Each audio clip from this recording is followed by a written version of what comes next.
Olá pessoal, começa agora mais uma videoaula do nosso canal Aprenda a Língua Portuguesa.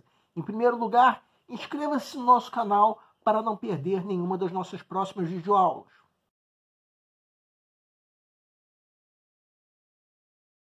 Essa é a segunda videoaula da série Especial Coronavírus. Nela nós vamos comentar uma notícia que saiu recentemente no jornal o Globo, no dia 25 de março. Até o fechamento dessa videoaula, os números de casos de coronavírus aqui no Brasil já passavam de 4.000 pessoas. A previsão é que essa videoaula seja publicada no dia 10 de abril, sexta-feira, quando esperamos que os casos de coronavírus já tenham entrado pelo menos em curva descendente. Bem, no material didático dessa videoaula, cujo link está na descrição, o texto 1 é a arte final da notícia, enquanto que o texto 2 é o texto completo da mesma notícia. A notícia é basicamente sobre uma onda de ataques contra sino-americanos que estava ocorrendo nos Estados Unidos. Essas agressões, de certa forma, foram consequência da pandemia do coronavírus. Afinal de contas, o presidente americano Donald Trump atribuiu a doença à China, onde de fato a epidemia começou. Mas devido a tais declarações do presidente, os sino-americanos foram vítimas de diversas agressões. A notícia começa narrando um caso específico ocorrido na cidade de São Francisco, com uma mulher que aparece na foto. Nós aqui do canal vamos convidar você, leitor, a responder algumas perguntas. Eu, Pedro Brandão, vou estar dando a minha resposta a essas perguntas, mas é claro que você pode dar uma resposta diferente. Afinal de contas, você pode ter um ponto de vista diferente do meu, ou mesmo pode ter informações que eu não tenho. Eu sou professor, não sou dono da verdade. Primeiramente, por que esse fato é notícia? Há um texto dessa matéria que explica perfeitamente isso. Vamos ver. A Universidade Estadual de São Francisco registrou um aumento de 50% no número de notícias relacionadas ao coronavírus e à discriminação anti-asiática entre 9 de fevereiro e 7 de março. Seu principal pesquisador, Russell Jeong, professor de estudos asiáticos americanos, disse que os números representam só a ponta do iceberg porque apenas os casos mais flagrantes estariam sendo reportados pela mídia. Jeong ajudou a criar um site em 6 idiomas asiáticos para reunir relatos de primeira mão. Cerca de 150 casos foram narrados desde a última quinta-feira. Viram? Esse trecho que nós destacamos responde por que esse fato é notícia. O aumento considerável de agressões a sino-americanos registrados no período de um mês. Outra pergunta, por que o jornal deu importância e destacou esse assunto? Bem, quem lê com frequência o jornal o Globo sabe que ele tem se posicionado contra o governo Donald Trump, apontando o nosso presidente Jair Bolsonaro como uma espécie de seguidor do tipo nacional populista. Quanto a Trump, chamou o vírus de chinês. Isso provocou uma onda de xenofobia contra os sino-americanos. E nisso ele é apoiado pelo filho do nosso presidente, o deputado Eduardo Bolsonaro, que de fato culpou a China pela pandemia. Então, essa notícia é um exemplo claro da onda de xenofobia contra os sino-americanos, que tem em Donald Trump um dos principais articuladores. Outra coisa, de que forma a notícia é apresentada? A matéria foi dada na última página do primeiro caderno do jornal.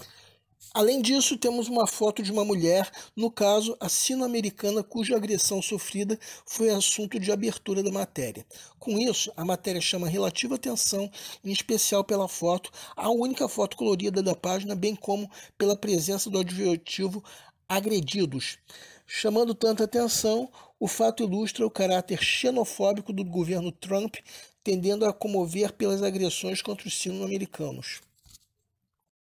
Outra pergunta, que imagem do fato é passada para o leitor? Como um convite para uma reflexão acerca do quanto o governo Trump discrimina as pessoas, em especial os sino-americanos, bem como acerca da posição favorável que o presidente brasileiro ocupa em relação a tais ações discriminatórias. Tudo isso é um convite para que todos vocês acionem o que vocês já sabem sobre a realidade atual. levando a uma leitura crítica do jornal, em especial os vestibulandos que precisam cada vez mais se manterem atualizados. Agora vamos a uma segunda fase da nossa análise. Vamos analisar agora o título e o lead da notícia. Lead esse que acaba atuando como um segundo título. Segue um quadro. Agredidos sino-americanos temem pela própria segurança. Vejam o título da matéria. Temos um período simples, uma oração cujo sujeito é sino-americanos, enquanto que o resto é predicado. Esse predicado tem dois núcleos, agredidos e temem. O verbo temer é transitivo direto, de modo que o termo pela própria segurança é objeto direto preposicionado. Já o termo agredidos tem a função de predicativo do sujeito, ou seja, a matéria, pelo menos a princípio, fala sobre esse termo, os sino-americanos, no caso, os agredidos. Então, o fato de o sujeito ser os sino-americanos e ainda ter uma foto ilustrativa de uma das mulheres sino-americanas agredidas, já dá a entender que houve uma intenção de mostrar o drama de tais pessoas. A propósito, será que haveria outras maneiras de escrever o título? Por exemplo, segurança é temida por sino-americanos agredidos. Sim, essa seria uma outra maneira de se escrever o título. No entanto, essa mudança provocaria uma ênfase no aspecto da segurança, que passaria a ser sujeito, o que daria a impressão de que a segurança é satisfatória. Outra coisa é que tal mudança faz o termo agredidos virar adjunto adnominal, deixando em segundo plano as agressões. Agora vamos analisar o lead. Pessoas são alvo de agressões após Trump chamar doença de vírus chinês. Temos um período composto por subordinação com duas orações, a oração principal e a oração subordinada adverbial temporal reduzida de infinitivo. Como o termo pessoas se refere aos sino-americanos e ao sujeito da oração principal, tais pessoas continuam sendo o foco principal da matéria. O presidente Donald Trump, sujeito da oração subordinada, passa a ter uma existência em segundo plano da matéria, o que enfatiza as agressões, que são ações racistas e xenofóbicas facilmente associáveis ao presidente.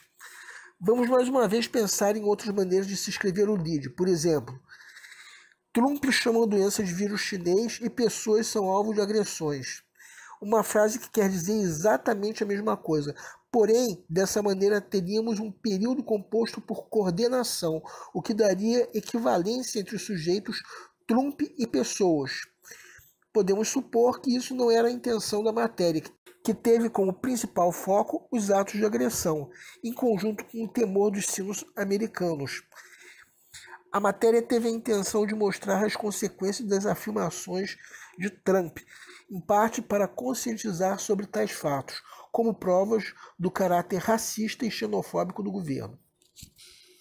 Agora vamos refletir sobre um outro aspecto. Os entrevistados dessa matéria, em maioria, são os sino-americanos, que são testemunhas de ataques xenofóbicos e racistas. Com isso fica claro que a matéria foi feita para se criticar o governo Trump por suas ações racistas e xenofóbicas. E indiretamente, por que não dizer, o governo Jair Bolsonaro, que realiza algumas ações semelhantes. Agora vamos procurar nessa notícia um trecho que manifesta a opinião dos autores, ainda que se tente manter a imparcialidade. Segue um quadro. Vejam esse trecho. Os sino-americanos estão enfrentando um crescente racismo na forma de ataques verbais e físicos. Agora vamos ver o trecho em que a fala de Donald Trump é transcrita mediante discurso indireto livre. Trump e aliados estão decididos a chamar o coronavírus de vírus chinês, rejeitando as informações da Organização Mundial da Saúde contra o uso de localizações geográficas ao nomear doenças. O presidente alegou na semana passada que estava chamando o vírus de chinês para combater uma campanha de desinformação de Pequim, dizendo que militares dos Estados Unidos levaram o coronavírus para Wuhan, onde a epidemia começou. Bem, essa é uma das formas que nós temos de interpretar a notícia. Se você interpretar de outra forma, você pode postar isso nos nossos comentários. O nosso canal é voltado para você está se preparando para uma prova de concurso, em especial vestibular. Para todos vocês que fizeram essas provas, nós queremos pedir que nos escrevam para dizer como vocês se saíram na prova, se a prova foi fácil, se a prova foi difícil, quais foram as dificuldades. Conforme for, nós faremos os devidos comentários numa próxima aula. E para todos vocês, nós desejamos boa sorte. Se você está gostando das nossas videoaulas, marca um gostei. Se não está gostando, marca um não gostei. Em ambos os casos, façam os devidos comentários para que nós possamos saber onde nós estamos errando. O nosso canal busca maneiras divertidas de fazer com você a tua prova de concurso, em especial vestibular. Qualquer dúvida que você tenha, pode nos escrever, seja através da nossa fanpage do Facebook, seja através do nosso e-mail. Aliás, você pode nos escrever para fazer qualquer comentário, elogio, crítica ou até reclamação sobre as nossas videoaulas. Isso porque a missão do Aprenda a Língua Portuguesa é melhorar cada vez mais. E para isso nós contamos com a tua ajuda. E nós agradecemos a todos vocês que estão assistindo nossas videoaulas. Em especial, nós agradecemos a todos vocês que estão compartilhando nossas videoaulas com outras pessoas. Muito obrigado porque você está ajudando o nosso canal a ser feito. Muito obrigado e aguardem nossa próxima aula.